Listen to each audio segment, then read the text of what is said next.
மோடியின் திட்டங்கள் பிடிக்காதவர்கள் நீட் தேர்வுக்கு எதிராக போராடுகிறார்கள் என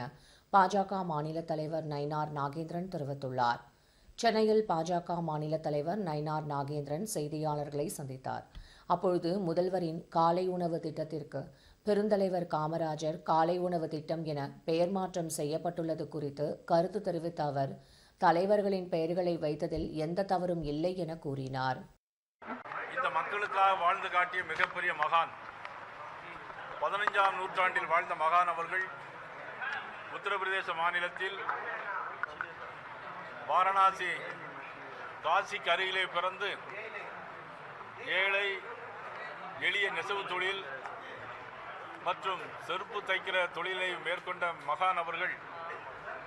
மிகப்பெரிய சீர்திருத்தவாதியாக ஜாதி மதம் இல்லை என்பதை, கடவுளை எப்படி வணங்க வேண்டும், ஆர்ப்பாட்டம் இல்லாமல் எளிய முறையில் வணங்க வேண்டும், எல்லா மதமும் ஒன்று, எல்லா ஜாதியும் ஒன்று, ஒன்றே குலம் ஒருவனே என்ற அடிப்படையில் 15ஆம் நூற்றாண்டிலே வாழ்ந்த மகான் சிரோன்மணி ரவிதாஸ் அவர்களுடைய பிறந்த நாள் 650வது பிறந்த நாளை பாரதிய ஜனதா கட்சி பாரத பிரதமர் நரேந்திர மோடி முதல் தென்கோடி கன்னியாகுமரி வரையிலும் இன்றைக்கு அந்த மகானை நினைவு கூர்ந்து கொண்டாடுகிற கட்சியாக பாரதிய ஜனதா கட்சி இருக்கிறது.